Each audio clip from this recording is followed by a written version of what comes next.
We're good? Yes, we're good. Hi. I'm sure you know by now. You wouldn't be here if you didn't know. My name is Grace. This is Bo.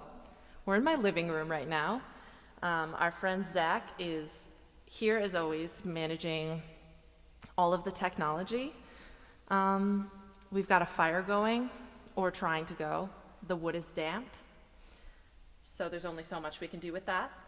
But we're excited to play through just a few tunes, and also I've gotten a lot of really interesting questions about the album, and I wanted to get a chance to talk about it, especially some of the production stuff, because I put a whole lot of work into it, Bo and I did. And it's kind of fun to go down memory lane and talk about it all and just really think about the album as a technical process too, as well as an artistic one. Sorry, this salt lamp is harshing my vibe. Coming on a bit hot. There you go. So without further ado, we're just going to play through a few tracks and talk about things as we go.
So that was Blue Moon. I've gotten some really good feedback on that song, which I appreciate. And that one, I never thought that we'd really be able to do live, because it is just like this. I think so much of the excitement surrounding the song is just the layers and the growth that it gets to at the peak. It's hard to see, but I was using a looping pedal to stack harmonies, which I really enjoyed doing in the actual production of the song, and just creating sort of this really massive chorus and ethereal growth to the song.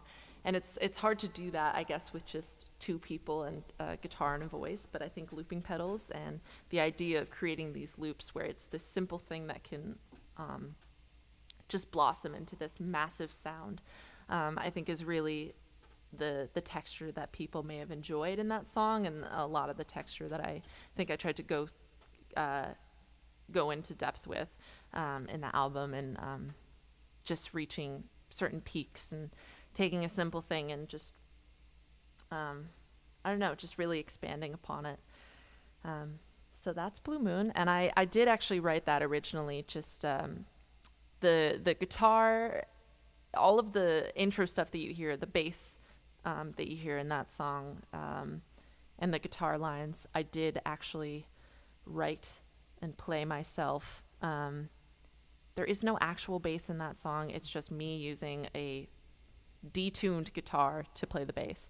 So I guess scrutinous ears would probably pick that out, but just my little fun fact.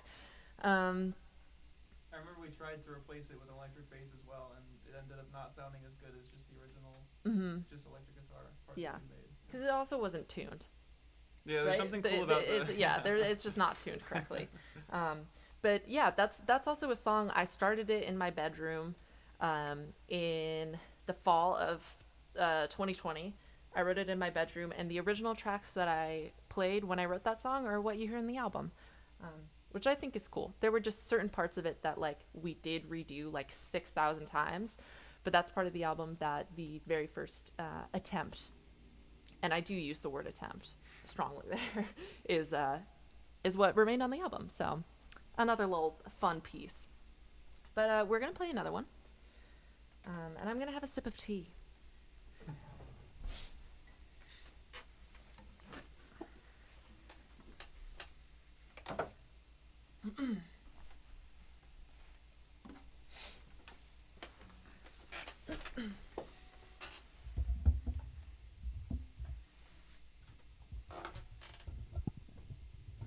Also, if you hear click clacking around, that's my dog. She's here being a good pooch.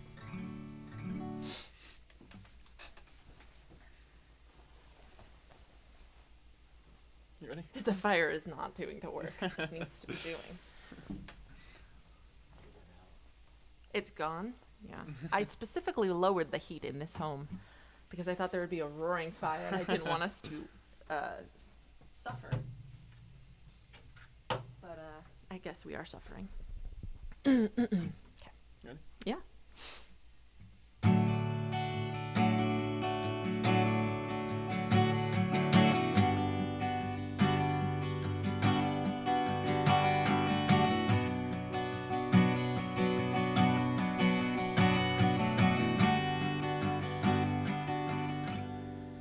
I used to know it. People like that and hand me down lullabies.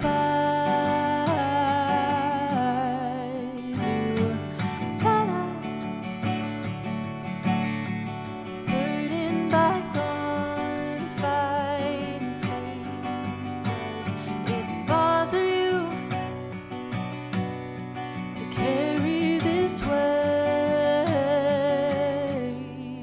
of a time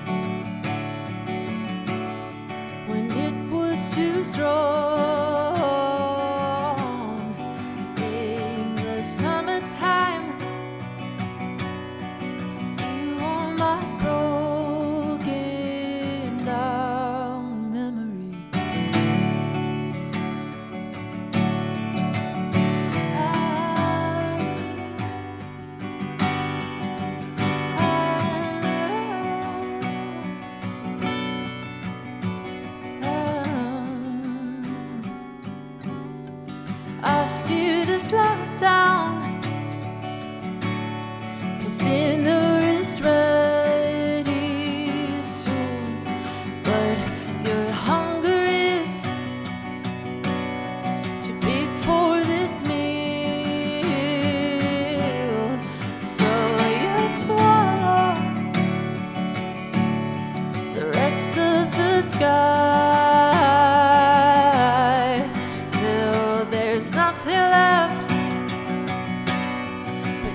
Delightful. That's another song that sort of, I feel like, and this is a thing with Bo and I, like, there were some songs on the album that were just, I think we have a little bit more appreciation for now because of how hard they were to work on at the time. And I think the songs that we spent the most, like, intense time and detail on were Hella Goodbye in Between, Mexico, Yeah. and Water Under the Bridge. And then there are songs like Blue Moon, I Used to Know You, and Tiniest Bird that kind of were as is and didn't need as much TLC, I guess, to get to the point where they are now. So this was another song that I started working on the album in January of 2021. And that's when it was like Bo was involved, but not as heavily involved at that point. We came in and did original, like I had brought in some scratch tracks, which I had just practiced at home to a metronome. And then I brought the drummer in and then added everything on top of that. And I'm pretty sure it's still the original sessions from that with this song, I Used to Know You. So nice to know that it stood the test of time. Also, I've had some people ask me what Bo's role in all of this is. And I'll be happy to clear the air that Bo and I played in a band together in college, which is strange because we just graduated. But and Bo was my TA, and I knew that he knew a lot about production and guitars and studio equipment. And I needed someone to help me write guitar lines, and so I said, Bo, would you like to add some guitar lines to this one song? And he did so, and he did a great job, and he had other ideas, and I said, come along, Bo. Yeah. Join the whole thing. So Bo is like co-producer, co-recording engineer, and had a lot of really great input and insight for elements in the song, and he helped me flesh out, if a song was reaching a peak that it needed to, I guess, emotionally and sonically, and all of the songwriting and arranging is mine, but Bo definitely takes a very large chunk of production role here with just a lot of the ways that we sat down and really thought about what the songs meant and how the production of that would help convey that. So that's Bo. Thank you. Round of applause. Although no credit should be taken away from Grace, who, again, was the songwriter and arranger for the entire album, as well as co-producer and had a heavy hand in the creative direction of the album. But thank you. Thank you. You gotta give the kid some credit. I wanted to take some time to should I be speaking into this? Okay. Do I still have like a chorus on my voice? Okay. Zach, can I speak into this? Yeah, of course. Okay. What's on my little to-do list? Yeah, so we're kind of just going in order here. So, I'm going to talk about Water Under the Bridge, the handy little single. I also got some really great feedback for this track regarding production, and that's because there's some cool production stuff in it. Sorry, my Logic session. For those who don't know, I keep saying Logic, and that's where did it go? Okay, we're good, Zach. Logic is the program where you record audio into.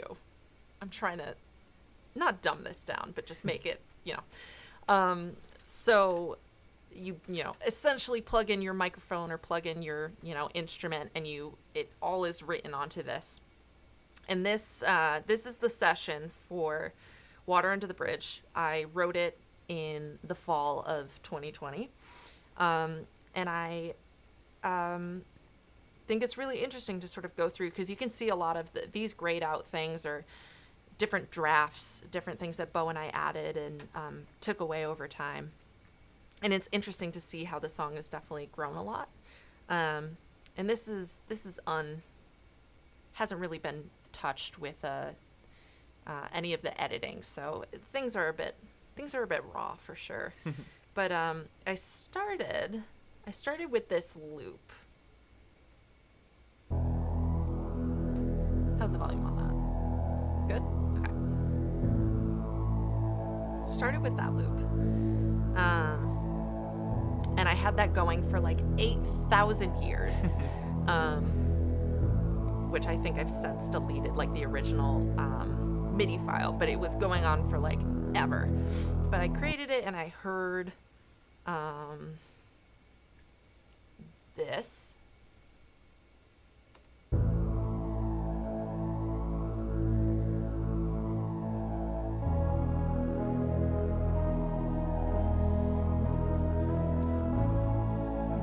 These things that go throughout the whole thing. And I heard that in my head, which is kind of like when I start with these things, I start with kind of like that bass line, which determines, I guess, the melody and the feel. And I heard a bunch happening over that. And I immediately came up with like the, oh no. Where's my lead vocal? Oh, this one. Sorry. If this session looks terrible. All the great ones do. Thank you. I heard it all in my head, and the main vocal line came in pretty easily. I'd rather sit there soaking in your mouth. That part. And then just adding layers on top of that felt pretty easy. It felt like it went on forever. Like there's definitely a clear first half of the song and second half of the song. And the first half of the song came really quickly, and it was really fun to add all of the elements to that, all the textural stuff. Which I really just, I hear these sounds on different, like plug-in tools that I have, these different, synthesizers that I have on my computer, and it's very easy to sort of just create that all. So I had this whole first half, and then Bo, I sent it to Bo, and I was like, Bo, we gotta spice this guy up. And he sent me. So I heard what the song felt like, both lyrically and musically, and it felt like it was on edge or feeling tension of some sort. And so what I wanted to do was kind of evoke that tension very literally in the guitar and play with something which I've been playing with a lot recently, which was just either you could say major sevenths or flat nines, depending on who you ask. And so I chose a couple different basically notes that are one half step away from each other to create some sort of basically bouncing texture that was very dissonant, because I really wanted to bring out that kind of tension, that on edge feel on the guitar, as well as, cause the whole song really evokes that just as another texture. Yeah. So, I remember when he sent me that, I listened to it and I was like, oh, this sounds good. And then, yeah, and then these are, you hear the guitar parts come in now. These reverse parts, it's gonna come in now. And so these were parts I'd heard just from listening to a lot of different guitar rock bands, newer stuff and older stuff. There's a lot of reverse guitar that goes on, and I figured it'd be a nice texture to have on this as well, to kind of bring out the pre-chorus here. Yeah. Which is great. Like it added so much to the texture of the song, and like I didn't think that it was that like I guess creepy feeling of a song, but I have heard people say that a lot. And then I think in my original session, you can see there's like this clear schism where like the B section unfolds, and I kind of just like had the bass line written out. I think it's up here. This sort of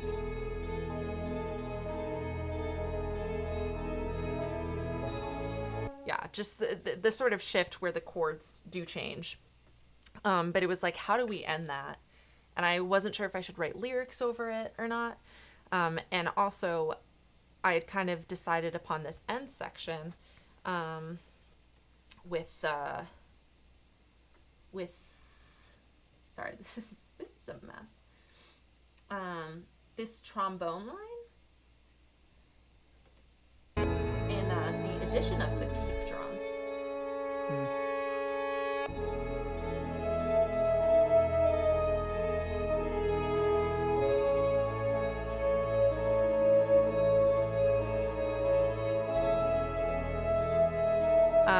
And just the way that the song unfolds here, it started easily to stack a lot of elements on top of that. And then we were like, okay, no need to write lyrics over this. But the hardest thing was, and this is honestly, I have to give you a lot of credit here, that both thought that there needed to be this very intentional shift in energy, that we needed to like get to that point where where it all changes. So we have this like middle section where the vocals really ramp up, and then I was tasked eventually with creating like this surge of energy, I guess, into the B section. So just creating like this rising texture of like, okay, we're entering something.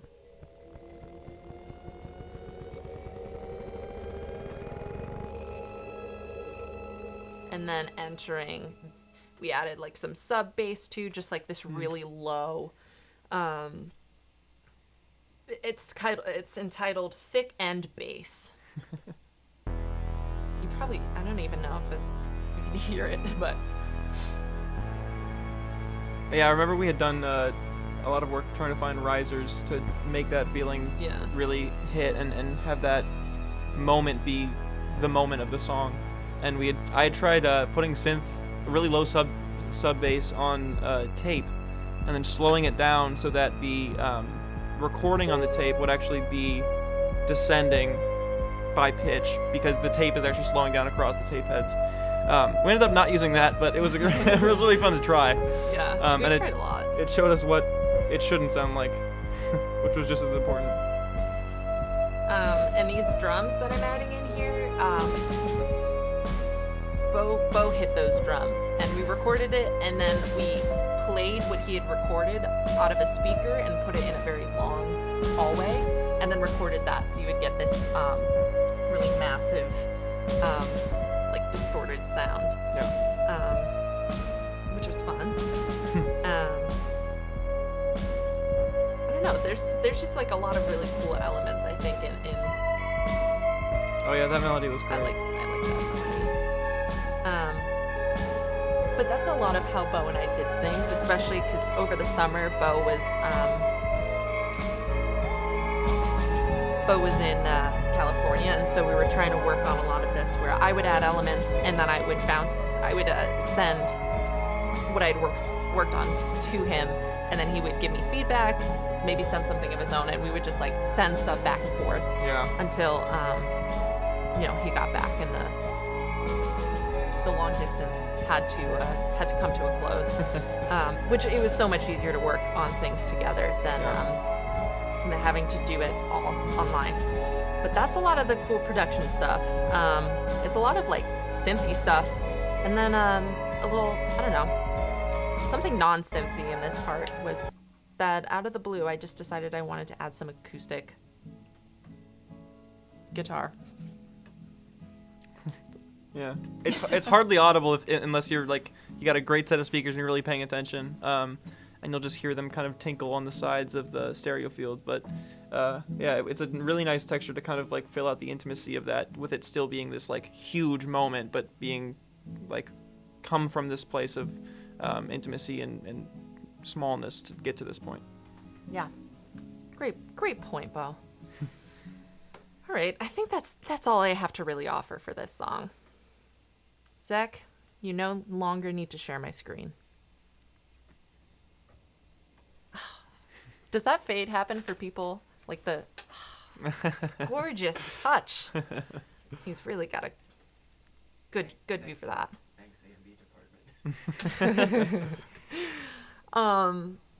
So I guess going in order next. I was gonna play Tiniest Bird tonight, and then I was like, nah, because and I think kind of the point of how we recorded it.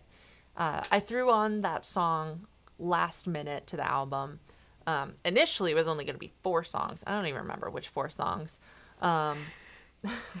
Chime in if you know. It was Nightmare Machines, I Used to Know You, Hell Goodbye in Between as one song, which we'll get to. And then Mexico. Yeah, okay. So the guys, and then we added in Water Under the Bridge and Tiniest Bird and Blue Moon. Yeah. So yeah, Tiniest Bird was the last written song, and I actually wrote that. I wrote that in May of 2021. And so we sort of just tacked it onto the end. And when I play that song and when I think about that song, I absolutely can hear these really large, like, production things, drums I could add, strings I could add, synth I could add. But I wanted to keep it as this really, like, intimate moment and sort of this overheard moment. And we just decided to keep it as is. There's actually a version... this was when Bo was still in California. So I was recording all by myself in the studio, and I decided to record it onto tape. So instead of just going right into the computer, I set up a microphone that would feed into a tape machine. So some very old-fashioned, recording styles there. Because everything is digital now, which... is awesome for ease of use, but there's some really great moments that you can capture on tape and some texture. You can hear like the sort of hiss of the tape, which some people, are like, I love that. Some people think it's, a travesty. I really like that, it's like a warmth that you get in the sound from using tape. And so I recorded it onto tape, which was fun. It's just hard to do by yourself because... you have to wind everything up and then like reverse it all. And it's just a lot harder to use, especially if you're not familiar with using it. And I'm not super familiar, but I did that. And then the take that we were going to use, it was actually, I hit the very end of the tape roll. So you can hear the tape machine just sort of like shut down and sputter because there's no more tape left. And it happened right at the very end of the song. And it was so perfect. Yeah. But I just didn't like the take enough to put it on the album.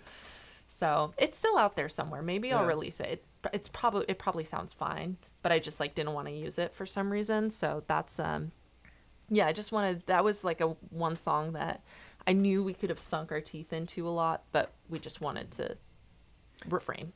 You also sent me a version, I think, one time where you recorded it in a U-Haul. Was that? That's true. Yeah. That is true. One time, the rumors are true. Looking for spaces and different locations to record in and having fun with that creative process was cool. And one time, I think you were moving out of a place, and you rented a U-Haul. And then I got a recording that just said, hey, I recorded this in a U-Haul. Let me know how it sounds. I don't think it sounds that good. And then we ended up not using it because it sounded boxy, which it was in a U-Haul. Yeah, that was a cool. Yeah. I think I was also just like, because Bo is like, you're very, I think you like when things are a bit out of the box or peculiar in certain ways. And I think I was like, this'll impress him. And it didn't sound good. So it was really a moot point. But yeah, I don't know. That might have been like the most quote unquote out of the box thing. To be done on the album. But yeah, I don't know. I tried to do that song for the NPR Tiny Desk, and they did not like it enough to pick it. But there is a version of it out there on YouTube, on this YouTube channel. Right? On this YouTube channel. I think like and subscribe. Yeah, I have like 3 different YouTube channels, and half of them are like high school projects where you had to pretend you were like a famous historian from Rochester and like write an autobiography. I don't know. There's some embarrassing stuff out there, but I put it there. So if you want to take a look, you're more than welcome to. I guess on to the next, so to speak. Nightmare Machines. I've written down that I should talk about the meaning and the desire. Okay, I'll get there. So I wrote Nightmare Machines on a piano, not this piano, but on a piano. And a lot of the meaning comes from, I wrote it for someone initially, and it's like the beginning half of the song, I think, is a bit more of like a love song. And then, like, I guess halfway through the song, at a certain point, a different influence starts to creep in, so to speak. And I would say that the album is pretty much about one person. And so Nightmare Machines was about someone else. And then about halfway through, that other person sort of like came in, and I don't know why. Like, sometimes writing isn't a super conscious thing for me. Sometimes things sort of just come out and I find the meaning in them later, and I, have done a little digging within myself to understand that that's what happened with Nightmare Machines, that I was writing about something else and then this other thing sort of took over, which is totally fine. And I enjoy the way that, like, I can sort of capture that real-time process of me processing something and understanding something about myself. And I think it's cool that I have a song that shows the way that sometimes it's hard for me to get out of this emotional space, that it still sort of draws me in a lot. So, and a lot of people were asking about the Middle East line. The beginning talks about the Middle East cleans all the nightmare machines. The figure eights drawn on my temples when I was 19, which refers to me being in Israel, the Middle East. A lot of people did not know that I had gone to Israel.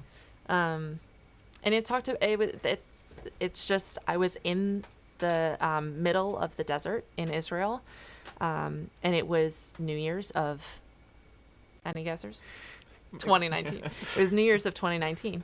And I had a really sort of cathartic moment where I felt like I was getting over something, a very like traumatic thing.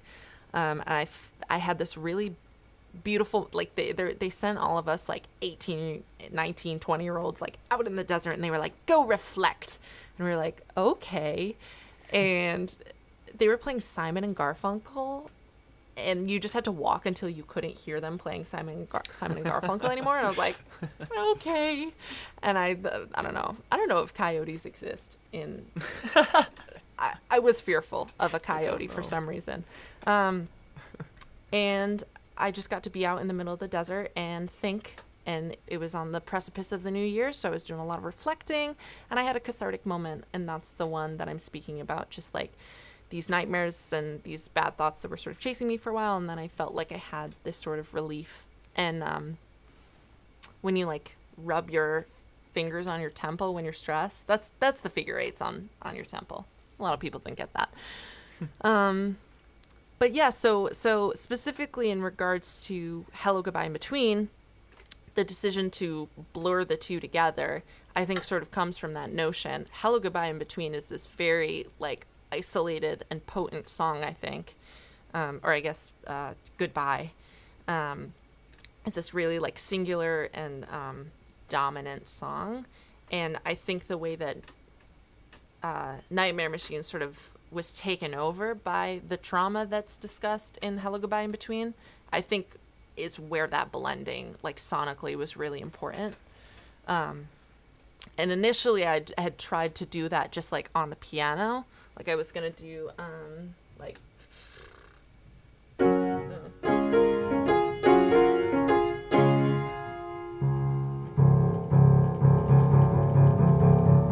guess it'd be better like that. I don't know if that was a poor demonstration, but I was going to do it on the piano, and then it sort of came easier on the synth.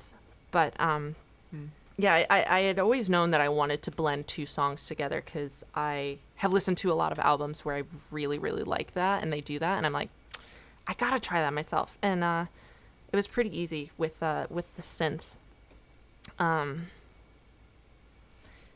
But yeah, initially it was hard to do that transition by myself, because I was recording. I remember when I recorded piano initially for Nightmare Machines, I was in the studio all by myself, which is freaking exhausting. because you're running from the one room into the other room, and if you sound bad, you mess up, you got to run back into the other room. And the doors are so heavy. The doors are so heavy. They are notoriously heavy. Yeah.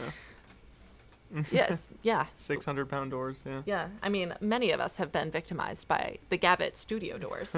Big doors. Whenever you bring, like, you're like, hey, friend, come join me in the studio today, you know? I've got the studio booked for 4 hours. Come hang out.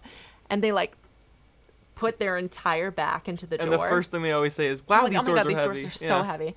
Yeah, it's a good joke. But, yeah, so it's exhausting. That's also why I needed Bo around. So that I didn't have to run so much. And it was delightful. At some point, I just got to press record because we'll get to it. But there's takes where I really just was there to let Grace get into the zone she wanted to get into without having to worry about being an engineer as well as an artist. Yeah. So. That's so true.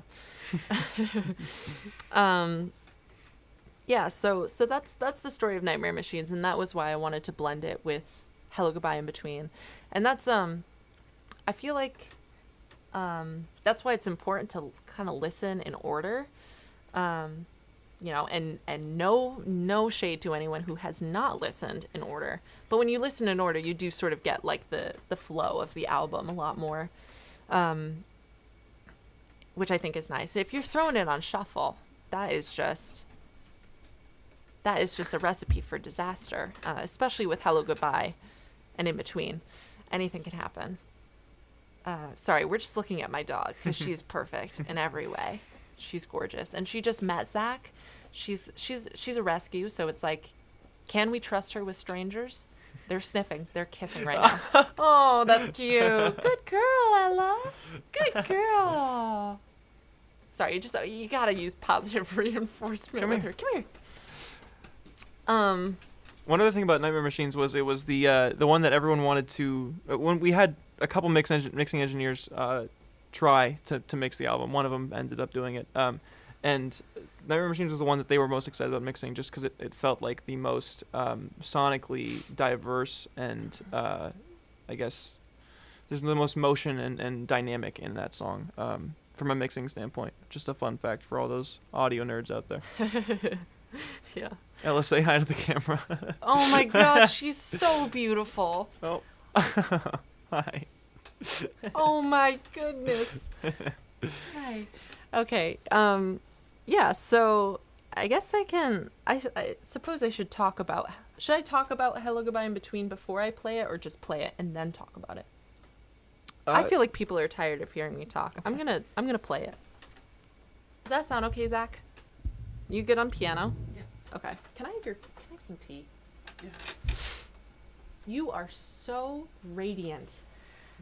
When she doesn't, sometimes we'll just not let her wear her collar. And that's her naked time. She's just naked. And she usually has a, she usually has a, what's it called? Grateful Dead collar on. And it is just darling. All right. Do I have to get out of the looping pedal? Yeah, I got you. Thank you. Oh my God, this is a mess.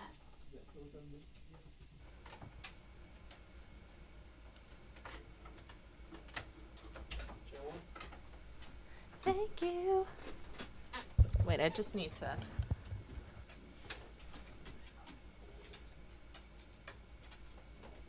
Oh no. Oh no. This is a mess. Oh my God. Thank you, Bo. Is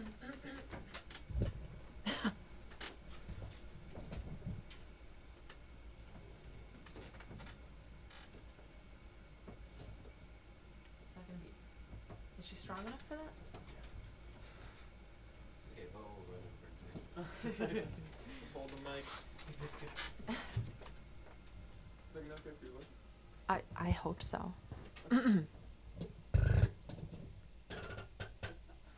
Fans of chirping sounds will be delighted. Oh, Ella is so cute. She is so cute. Do dogs know? Do dogs know that they're doing puppy eyes? Is that something that they cognitively have control over? Ella seems to. Any veterinarians or biologists in the chat, please enlighten me, because she just does that. She also has this thing where one eye looks here and the other eye looks there. It's so endearing. Okay. And she's scared of cables, so she doesn't know what to do right now because it's just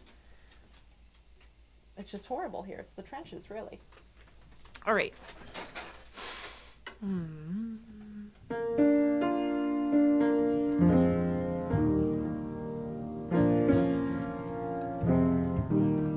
Just making sure I know the chords because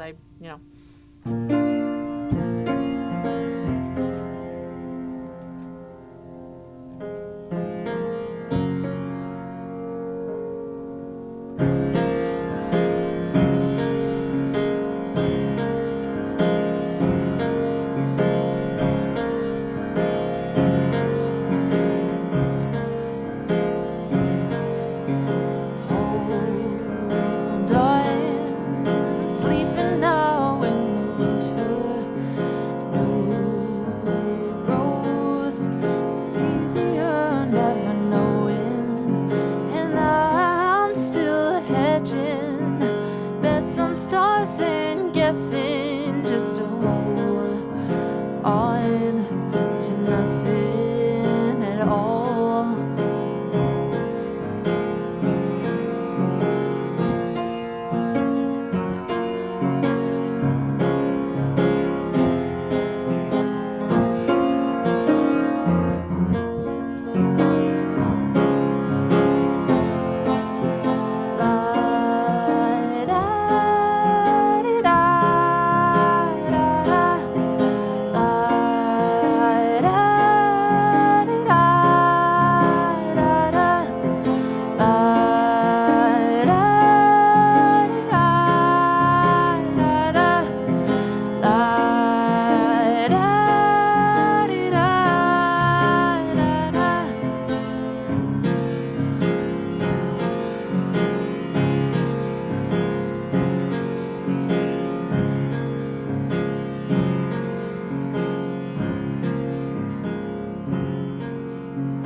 Guess we better with a nose break, maybe just a nosebleed. Better than this chest pain, someone might believe me, 'cause all I hear is brain noise. Think I need some headroom, even tried headspace. Can't unsee your bedroom, the guy you used to carpool home with for Christmas. Said you were the sweetest, God as his witness. But to me it feels like sleeping, never really knowing if you were dreaming at all. There's a vacancy in between your eyelids when they close on me. Fingers run by windpipes so I can't say no. No, I wasn't dreaming at all. No, I wasn't dreaming at all.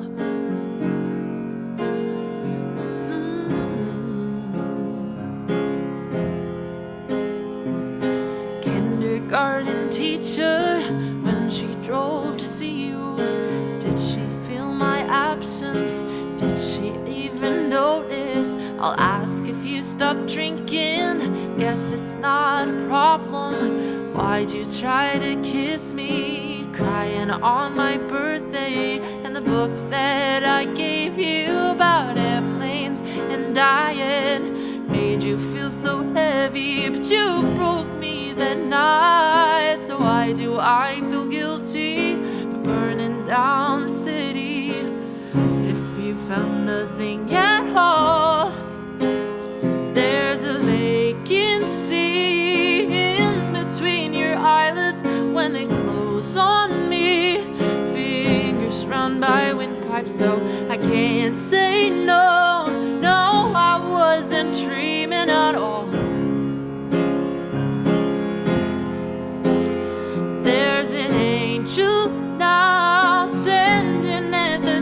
step, gonna break it down.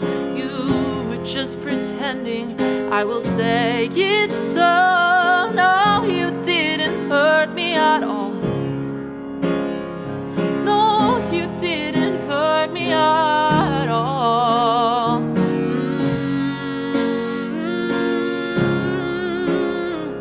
No, you didn't hurt me at all.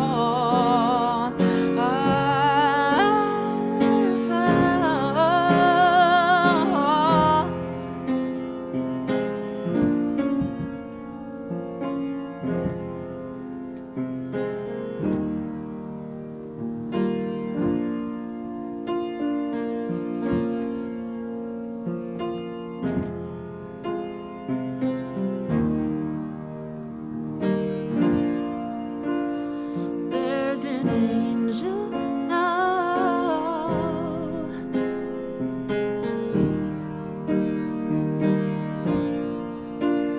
There's an angel now.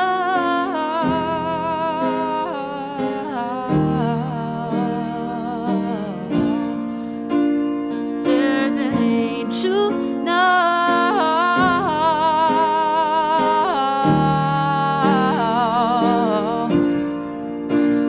There's an angel now.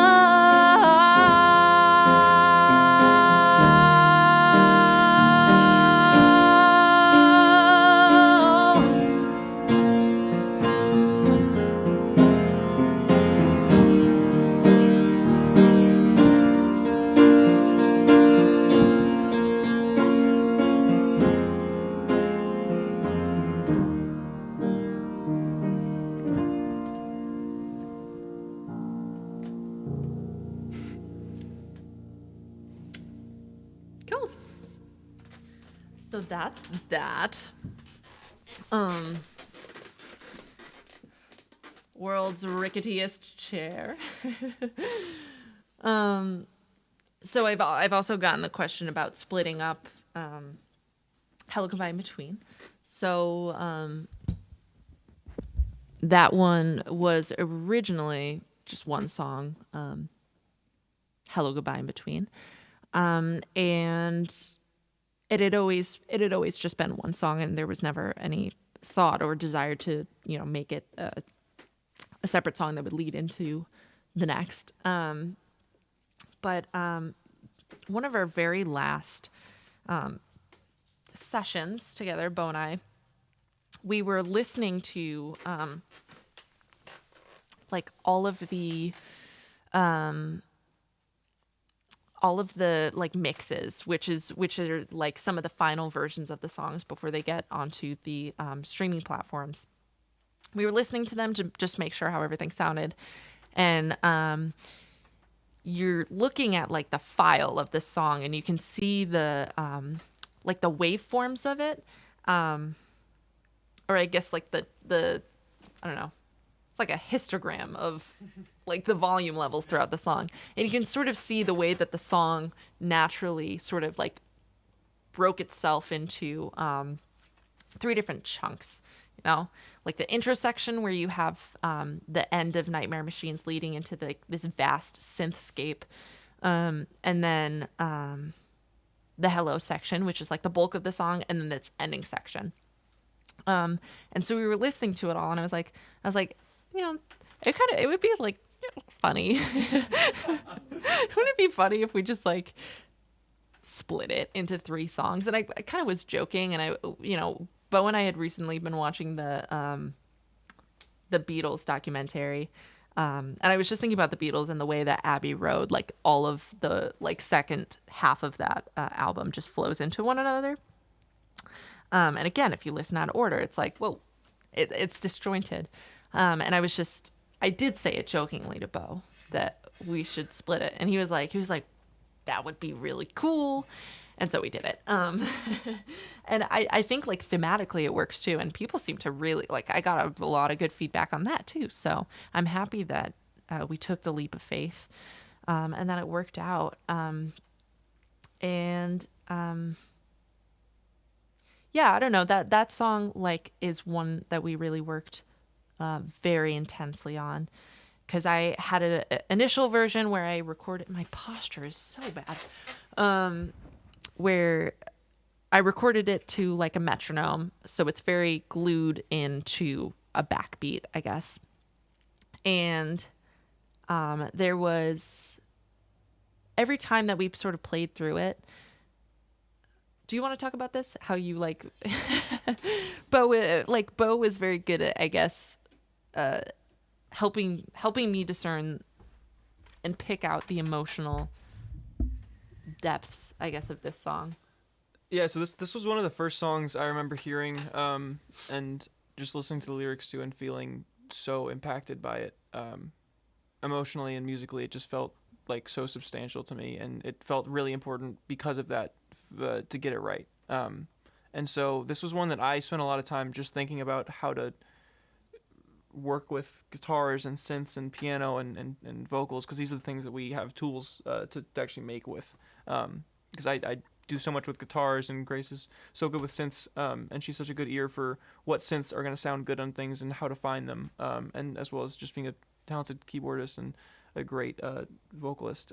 We had those options basically to work with, and we went through at least 10 versions of these 3 songs, I guess, Hello, Goodbye, and In Between, which, and up until this mixing stage she had mentioned, was just one song called Hello, Goodbye, In Between. And I think it started as the metronome version you had talked about with piano. It was piano based entirely, and then vocals, drums, bass, I think was. Yeah. So that was the instrumentation, the arrangement of it. And then I think the next version was either without piano or without metronome and piano. Eventually we got to a version that didn't have piano at all, and I had sent electric bass, electric guitars, and then added some even some drum machines to kind of flesh out the rock feel of it all, because I'd been listening to a lot of Big Thief, admittedly, and so I was kind of looking for that. There's a lot of power, I think, in having that kind of rock instrumentation behind such a powerful song. Ella, come on. And that was an interesting direction, and it led to the inclusion of guitar on the final cut, but it was definitely not the right direction to finish the song. Also, you sent me a version where your guitar was out of tune. I'm sure I did. I was, at a certain point during the summer, I was trying to just pump out as many versions as I could, because I was so excited about just trying new stuff and trying different versions of the song. And it melded from piano to having no piano and being entirely a rock song to, I remember a defining moment when I sent guitar and bass to Grace, and she had, we decided that wasn't the direction. And there was like a guitar solo in it, and it was corny and all that stuff. And then, She can't figure it out. And she doesn't realize she could step over it. And then we ended up actually sending stuff back and forth, and then I asked Grace to just kind of make it in her vision and what she, like, if she could reinvent the song and kind of make it textural and the way that she was thinking in her head, if she could send me a version like that. And you sent a version with probably like 3 or 4 synths and these moments where, like, had before during the chorus, the first chorus especially, there's now in the song, as you guys know it, there's these kind of what we call footballs or pads in of just whole notes, letting the vocals kind of breathe and having the chorus be this space where you can really pay attention to the lyrics and understand that kind of dynamic shift. And the original version, I don't know if that had it with the guitars. I know it had it with the piano, but it kind of developed into, that was the moment where the synth came in, and I kind of started to feel this thing that she was kind of working with, and synth-based, more ethereal. It had this kind of larger-than-life feeling, but still with this pace and this energy that was so you as an artist. That was really fun to try to capture. And then we just kept going back and forth and honing it from that point of, like, going here, and then we got here, and then we took this because this was the best one, and then just kind of worked our way up. Also, Bo, for a few of the songs, we actually, like, from the metronome, really strict metered versions, we went to Bo suggested that we like play it live as a band, and instead of doing the thing where I had a scratch track and then the drummer came and like recorded on top of that, we decided to do something where like it was completely opposite. So we found a good take of playing it all together with drums, Bo On bass. me on guitar, me singing at the same time, and trying to like leech the emotion out of it, I guess, because it was quite sterile, I think, in a way, which I think is also a mechanism of what it's about. It's not it's not this great metaphor. It's pretty plainly written, I guess, about just a sort of traumatic, abusive situation I'd been in, and but I think there was sort of a wall, I guess, between the emotion and the performance and really getting there. And so there was a night where Bo and I were by ourselves in the studio, which I think was best, because we were like deep diving emotionally, and I was like reliving some things, which was tough, but I think it was important, and I wanted to capture that. So I think the take that we ended up with was that night where I had sort of like opened up to Bo, I guess, the context of the situation, and yeah, I don't know. I think I might have gotten a little teary eyed, but I think that was like I don't mind crying a little bit in the studio to get some good emotion out there. So it was nice to be able to have that.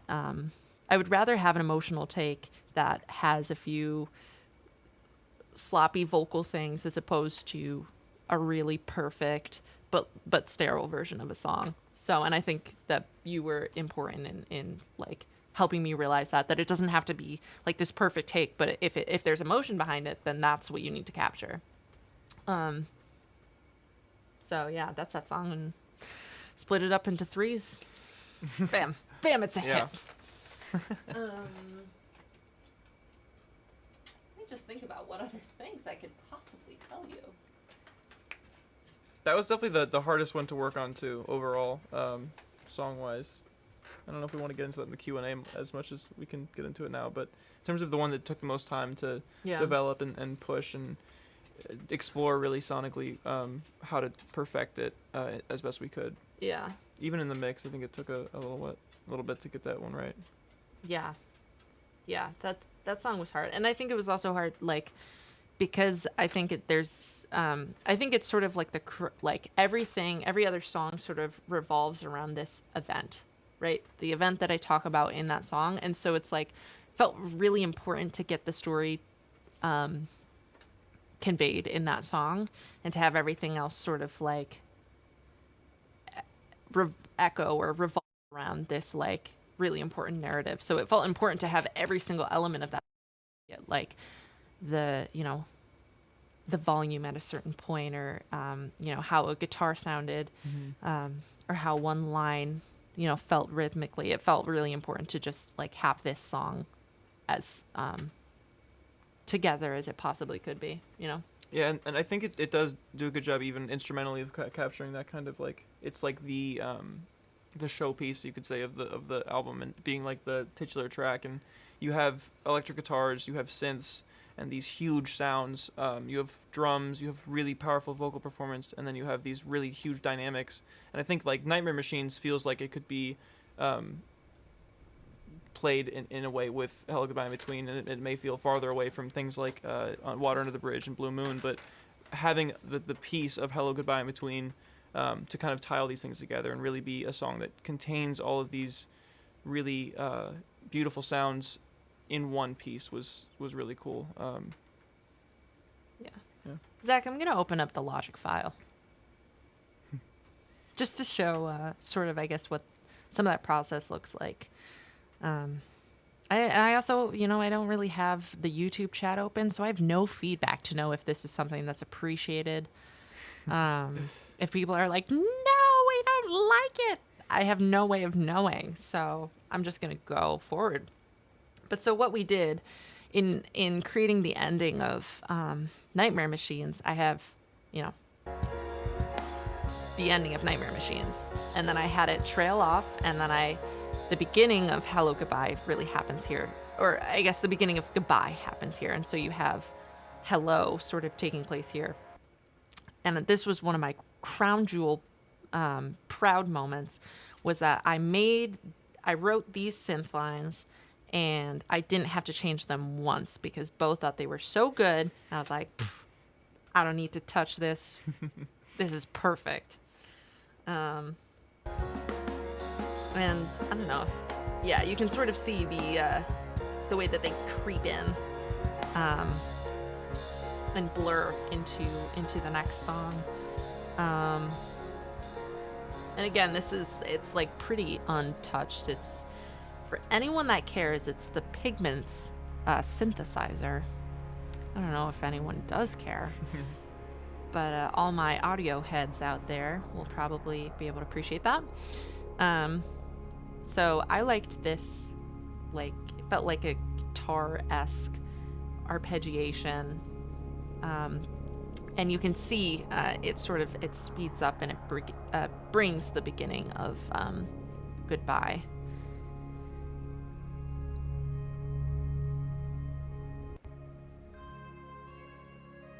Yeah. Are you just making noises in agreement? Or are you about to say something? I was just groaning over there. agreement. It was. I remember that being like, that was a really nice moment in making this song and making this album when I received the track, and it was about 40 seconds longer than it had previously been. I didn't know why, so I was excited to open it, and I remember driving back from work one day in California and playing it and just being transported into that area of synthscape that was so different and really kind of took my mind out of where I was for trying to think about Hello Goodbye in Between as a song and move it into, I think, where it is now. And it was really, really a great moment for me in making the album. Yeah. I have to say, I really like this synth that comes in here, and it felt like once I figured out this synth, it felt like a lot of the other textures sort of like came in after that. But it was really nice. There was like a version that I sent that had nothing but just my vocals and the synth. Yeah.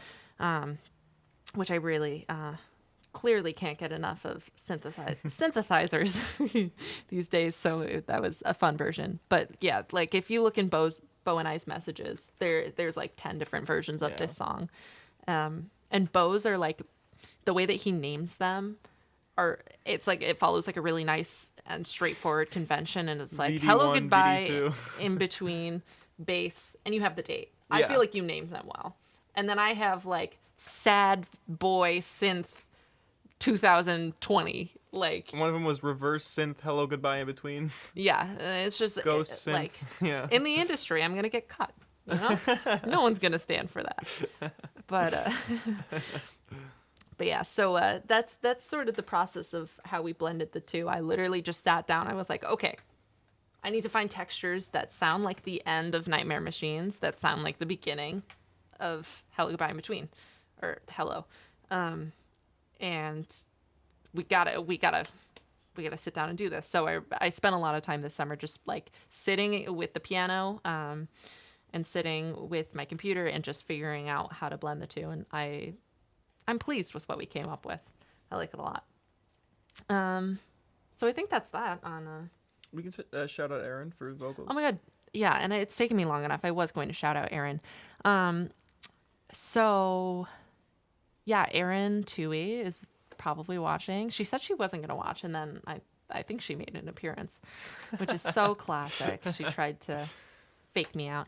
Erin Tui is my best friend, and she did background vocals on my first EP, Things You Misheard. Stream it now.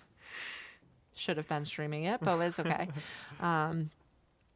And of course, she is just all over this new album too.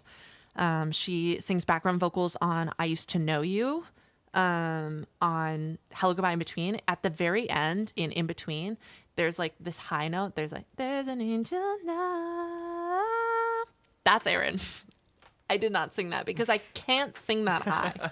And she was like, let me throw something down. She doesn't live in Rochester anymore, but I think she was visiting. She was literally visiting, and she was like, I'm gonna drop down this track. Yeah. And boy, she did. And I think it just like this version doesn't have so it, awesome. so I can't isolate it, but like it adds so much energy to that section. So Yeah. shout out Erin Toohey. And also just a fun fact, Easter egg, Erin Toohey is the angel that I wrote about in the song. So if that'll get your tears jerking, I don't know what will. But yeah, Erin has been here for me for like pretty much everything that I wrote about in the album. Erin was there for, like actually very literally, and I love her endlessly. So that's my Erin shout out. Zach, I'm done with the computer. Thanks, Zach. My pooch is asleep on the couch, and she is perfect. She is just perfect. All right, I guess that leaves Mexico to chat about. Yeah. You got this. Okay. So this was the first track that Grace sent me, and I remember we were at a rehearsal for the band. She was talking about the recall, and I remember going up to her after the set because she had talked to me about playing on her album, and I didn't have her number, so I was like, hey, good. I'm excited to listen to your music because I'd heard some of it before. I'd heard her first EP, obviously, and I really liked her as a songwriter and as a musician. And so we connected over that, and the first track that I sent back was a guitar part with a synth part with another synth part on Mexico, I believe. Yeah. And it was because I heard the song for the first time. I was so inspired by the feeling in it and the way that the song moved. I think she originally asked me just to play guitar on the B section and just do chords, and she had a very specific part for me, and I said, well, I'll do you one better. And I came up with the synth parts that I was hearing in my head that felt appropriate. Some noise. You recorded. You were just like, I stuck my phone out of the window and I just captured some birds chirping. I hope you like it. Yeah. Yeah. And I remember I walked around my house with a dictaphone and just like stepped on the creaky floors and captured that. You have to explain what a dictaphone is. A dictaphone is, well, for the older people in the audience, you'll know what it is. It's like the things that detectives used to just record conversations with little handheld tape recorders with micro cassette. Zach has a dictaphone. Oh my goodness. He's bringing it out. It's the old version of that with tape. And shout out to Daniel Johnston. He used to make a lot of music on a dictaphone, and so I got one after one of my buddies and I got into Daniel Johnston for a little bit, and that made the record. But I remember after working on that, I kind of knew I wanted to work with Grace more than just play guitar on her album. I was really excited to just have a bunch of ideas, and maybe she would accept some of them, and thankfully she did. But I remember the next moment with that album, or with that song on the album, Mexico, was we had gone into the studio to re-record, or to record for the first time, I believe. Because the first version you'd sent me was a demo, just mics thrown up, and it wasn't, I guess, it was a practice track for everyone else to kind of get an idea of what the song should sound like. There had been a version with a metronome, I believe, at some point, but upon talking to Grace and kind of talking about the song, I wanted to try it without a metronome and really let her just play the song. If she was alone in the room at 2 a.m. with a grand piano, how would she play it? And most artists, when you're given that direction, will look at you funny and will kind of question, well, can we just edit it, and can we do it with metronome and make it sound cool and make it sound emotional? And I still think the answer to that is no. I am young, but I still think the answer to that is no. And so we set up mics, and we were careful with piano tone. We used that mic actually for her vocal, and some of her friends were in the control room to the studio with the console, and she was alone in the live room. I don't remember what color the lights were, but they're tunable colors for lights. I think they were green. I think they were green too. Yeah. Which is not. That's just not like me. In the studio. No. But this was probably my favorite moment looking back, and I remember she took a moment to kind of gather her thoughts on the song and prepare to play the song, and I pressed record, and I hadn't heard the song for a while because I'd just listened to the metronome version, and her friends were in the back, and I was in the control room listening very intently to make sure nothing went wrong.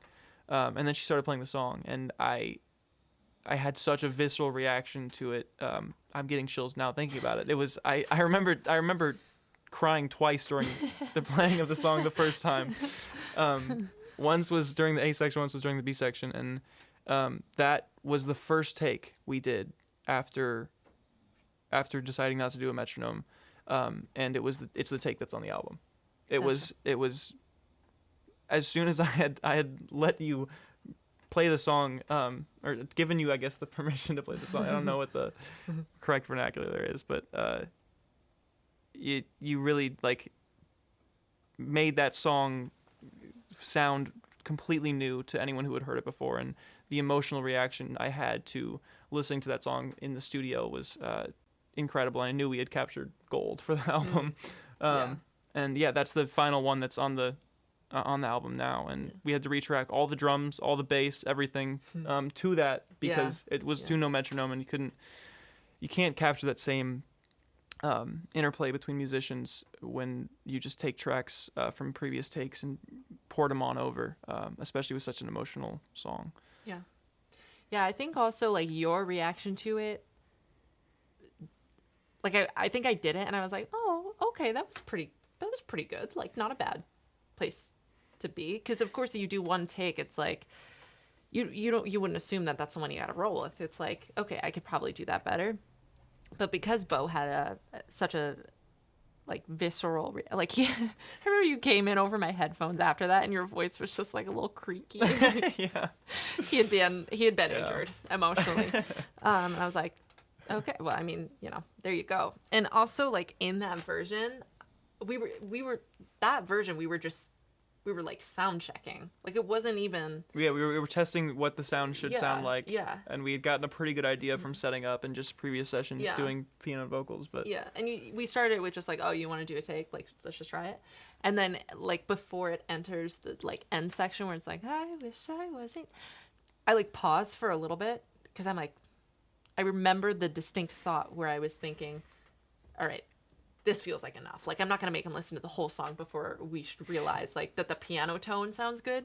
And I was like, so it's kind of like a little bit longer of a pause than what I think it was intended, because I was still trying to decide if I should go forward. And I was like, all right, nah, let's do it. And then I did it. yeah.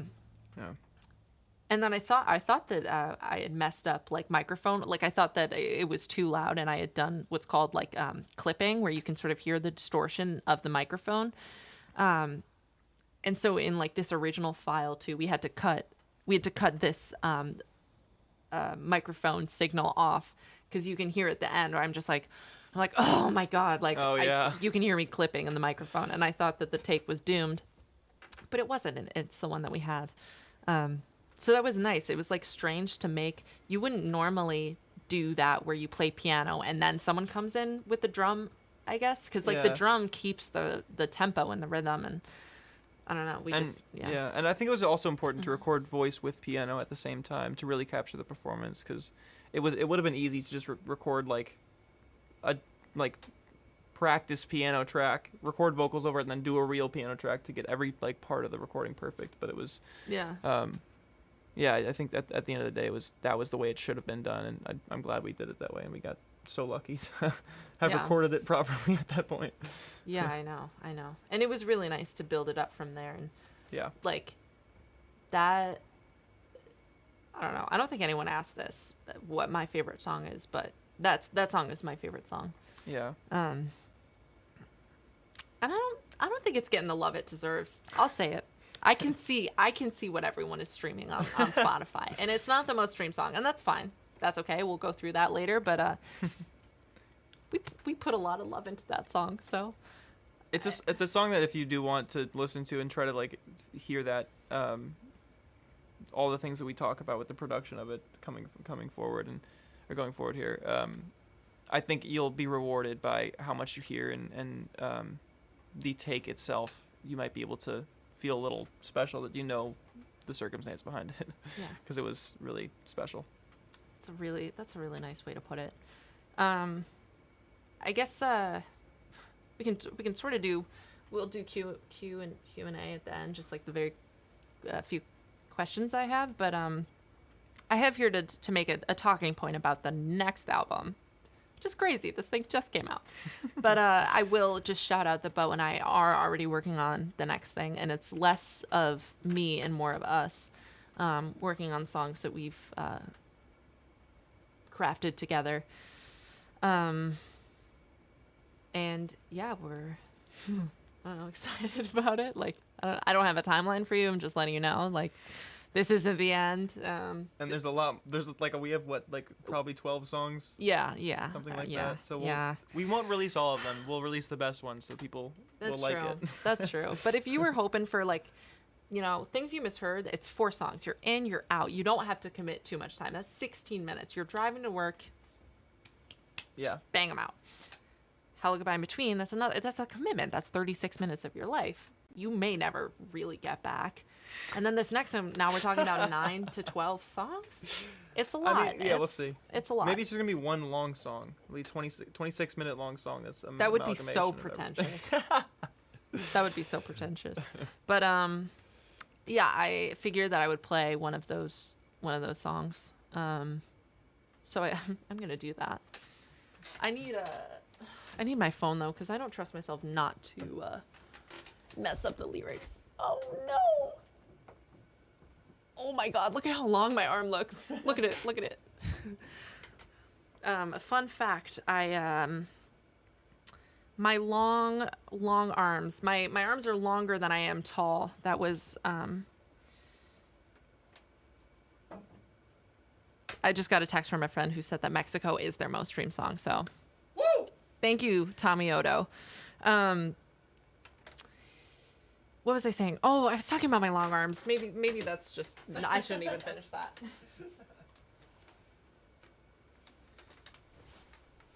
All right. For those who were at my... Oh, thank you, Bo. For those who were at my live stream at... Where are the lyrics? Did I not write this?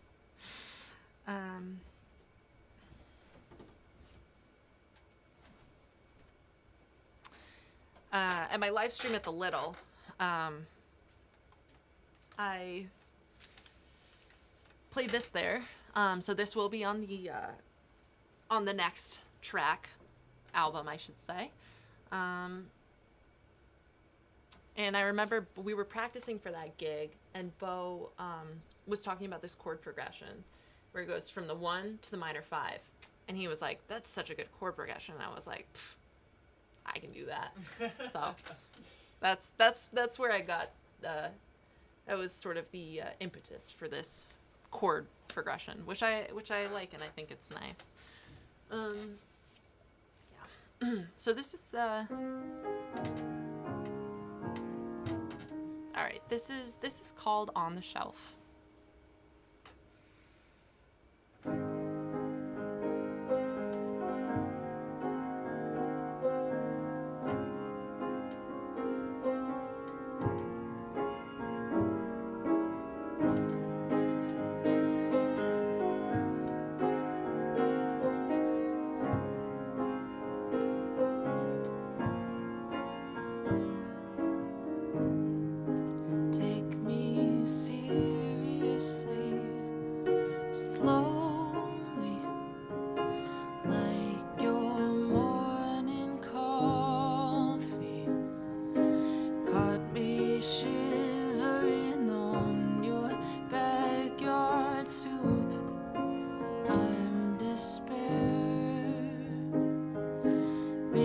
Myself plain, a watered down vision.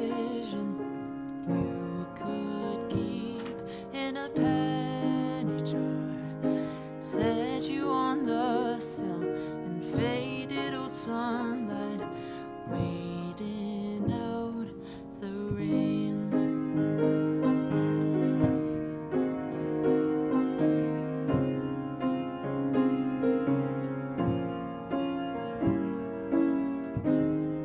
Seeing through to the other sides of shades of green and blue. Would what we would find there be darker than how I am seeing you? Falling asleep in a moment of brilliance, seeing me in a pink room, acutely aware of my breath in my chest and feeling close to you. So haunt me, avoiding your gaze through sightlines and downpour and childish ways, and I'll be the first one to say it seems to be pointless to be stuck in my ways. Would you keep me on the shelf?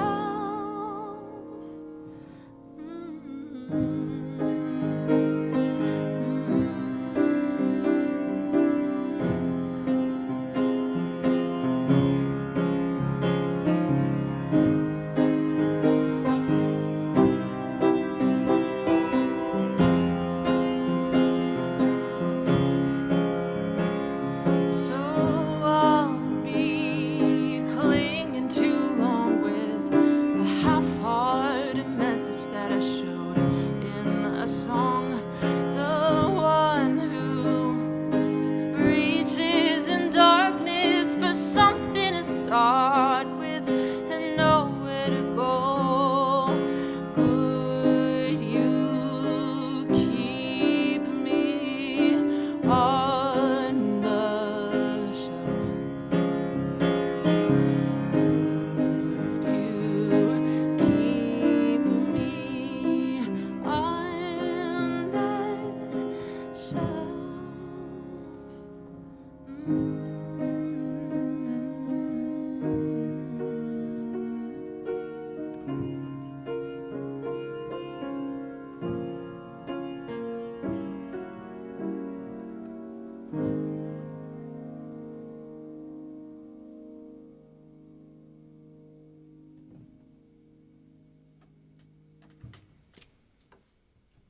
That's that. Yeah, so I don't know. While I've got you here, if you weren't following me on Spotify or Apple Music, I think what I've heard, it benefits me if you do these things. I don't know. So much of streaming is like algorithms and how the system, how many people are listening when, who's listening, how often are they listening, is my music on their playlist, all that type of thing. So I don't know. For some reason, it's like pulling teeth getting people to follow me, because it's like if I'm thinking about people who follow me on social media, right? I've got maybe 1,000 Instagram followers, but I've got like 500 Spotify followers. It's like if you're doing the one, I'd rather have you just follow me on Spotify. I don't. So I don't know. This is just my plea. Maybe you just go to the Spotify app, you type in Grace Conetti, you'll see me, and you can press follow. And it's that easy. I don't even think like you don't have to listen. You just follow. It's quite easy. Tell your friends. It's fun. Anyway, we can go through some questions that people have had, and I'll try to be concise, because we're just plowing through time here.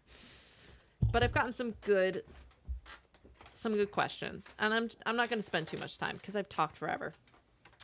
First one is what time day event was the most fun you had recording the album?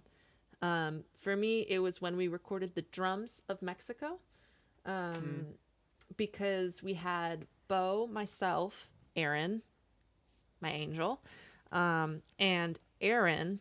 I guess I should say Aaron and Aaron.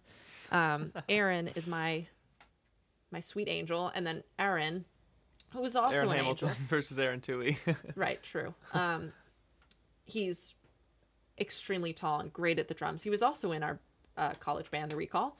It was a late night session, and it was just fun. Like, we ordered food, and we had garbage plates for all my Rochester fans in the studio, which is definitely like studio illegal. But we were there. I think we actually recorded things for about 2 hours, and then we were just at the studio for probably 8. Yeah. So that was just a lot of fun, because a lot of what the studio is just like messing around for a while, and it was just 4 goons in the studio for a while just having fun. That was my favorite. I think my favorite was recording Mexico and feeling like we really did something that was so important to the album and so special. And it really, I remember just like that moment of finishing recording and feeling like there was something so unique about what had just happened. Nice. Next question. How do you approach a song after you've gotten it on the page or done it out loud? What is your editing process? I bring it usually, I'll use like synths to see how it sounds with that type of texture, because I'll write it on the piano and I'll write it on the guitar, and then I'll bring it to another sonic space to see what type of melodies might jump out after that point. And that's what I did with a lot of this album anyway. So yeah, I try to bring it elsewhere and see where it sounds best. Anything you want to? No, I mean, I think even with stuff like Tiniest Bird, which ended up being acoustic guitar and vocals and just this like singular thing. Yeah, you'd talked about maybe like having the inclination to bring it to this bigger production, but knowing when to withhold that impulse and having either creative insight into feeling like you want to do something different, or I think just having some sort of inclination for whether it should be in a different space or not is a cool way to start that process of bringing a song from the writing process to the production process. Yeah. This is a good question. It was just someone was curious about what experiences informed the album and helped create the lyrics that I wrote. So like I mentioned, it's sort of just about this one person and experience. But mostly it's sort of about like a traumatic experience, but I think with a lot of like people who have gone through trauma, it's hard to sort of just like take this one brush and paint it in this one feeling. And so I think like separating this event from just like what it is and sort of dissecting how I felt about it all, like I guess when I think about people who are in abusive relationships, things that can be really hard are separating the like nice relationship part from it, and the things that come up, is the person who caused me so much pain, are they an evil person, or is there a little bit more ambiguity? Is it this entirely negative thing, or are you allowed to feel a little bit of remorse and miss the person, and just sort of all of that like wide range of emotions? And I think I tried to capture a lot of that in the different songs, that it really is about like this one thing, but coming at it, I guess, from a lot of different lenses. So I don't know, I hope that helps people listen to it now that like people have formed their own opinions and feelings about what it might mean to you. I hope it's interesting to maybe take a listen through and understand that it's like really sort of just about that experience for me. Like if you strip away all the metaphor and want the exact story, like you find that in Goodbye, but then, everything else is a bit more extracted and you get a little bit more nuance, which I don't know, I think is cool. Yeah. See, I just took screenshots of what people sent me. I should have put this in one document, but I didn't. How long does it take for you to write, compose a song? And then there was like kind of another thing that was like, how do you know when you're done working on a song? Ideas will pop into my head for songs, and it might take like it typically takes more than one day, because I'll come up with one part. I'll usually come up with the melodic information first and then write lyrics over that. Do you want to talk about knowing when the song is done? Yeah, you never do. You never do until you either run into a time limit, or you have a moment like Mexico where it just is like that's this foundation for how the song is going to end, or how the song is going to exist. And you can always add more parts. You can always take away parts until you end up with something minimalistic or something maximalistic. But I think really having an idea of when is something that you value and you think is good, and working towards that rather than thinking of like a benchmark for when things feel good. I think, yeah, just really paying attention to how you feel about what you've made. Yeah, that's a good call. Do you have a favorite place to write music? No, I don't. I like to write on piano, and since like spending so much time with Bo, I play so much more guitar than I ever have before, and I write so much more on the guitar than I ever have. Like Tiniest Bird and Blue Moon, I wrote on the guitar, which I hadn't ever really done before. Actually, a fun fact is that the only other song that I'd written on guitar, I guess, before that, like really, was The Pope off of the first album, which is funny because that song is such like a piano song. But yeah, and playing on a new instrument, I think, can be a lot more creative and allow you to do so much more creatively, because it's like, oh, I'm not in the same box that I'm always in. Oh, and someone else had asked me about the meaning of Blue Moon. And that was sort of a song that I think it started off with no meaning. And I have, since the fact, I've applied my own meaning, which I think is allowed. Yeah. If you try to tell me it's not allowed, my feelings will be hurt. Yeah, like I think it started off as just something I thought sounded cool. And after the fact, I'm like weaving all of this meaning into it, because that's my God-given right. And I will continue to do so. Oh, someone asked who my writing inspirations are and who I'm inspired by. I don't know. I think I've got like my own voice in writing style, but I think lyrically, I take a lot from Gregory Alan Isakov, and Band of Horses, like a lot of folk influence. I should read more poetry. I don't read too much poetry. So I wish I had like cool answers for that. But yeah, I think I'm really trying to find my own voice in terms of writing right now. I think I'm starting to get there. So yeah, it definitely draws from a lot of folk, and some more abstracted like synth stuff, M83 and Beach House, who we're seeing in 2 weeks. And I'm excited for that.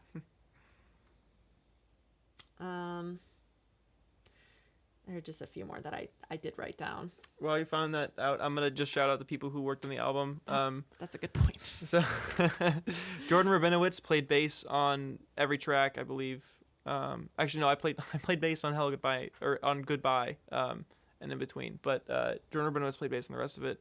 Great bass player, great musician. We had Aaron Hamilton on drums. We had Jeff Pinsker-Smith on trumpet. You played all the synths, all the pianos, some guitar, all the vocals. I sang on a couple of tunes. Aaron Tui did background vocals. Also my friends Alana and Caroline did background vocals too, in Nice. Nightmare Machines at the end. And then Chris Allen mixed it. Shout out to him, as well as mastered it. Yeah.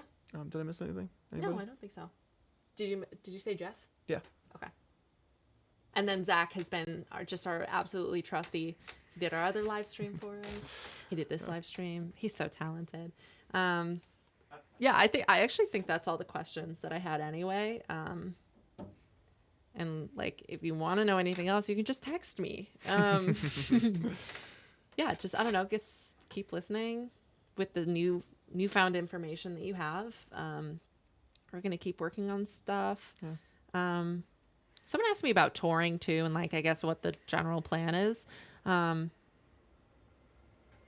think in a perfect world, we would just do this forever and like make enough money. Yeah, I don't know. I don't really have any other aspirations besides that. I think it's a good goal to have, to like make music and impact people. But yeah, I don't know. Paid a lot of money for that linguistics degree, and it's like, where is that thing going? So if anyone has any career opportunities, you can text me that as well. Sure. Yeah. As well as any other questions about the album, and Sure. yeah, any place we can play in the future. Yeah, if you've got ideas about where we could gig, anywhere in the country, we'll walk. Yeah. We'll start right now. That's the type of free time we're working with here. Yeah, where we should play, things we should do. Maybe we'll get into NFTs. Maybe, I don't know. It's a wide world for worse. All right. I think that's all we've got. So thank you guys. Ella was snoring peacefully during that last song, and it was so cute. Stay safe. Drive carefully. Someone hit my car, by the way. It was parked and someone hit it. Yeah, and if they're watching right now, watch out. We're gonna catch you. We're hot on your tail. We should make a podcast. All right, Zach. Oh man. Nip us in the bud here. Thanks Good night, everybody for folks. tuning in. Good night.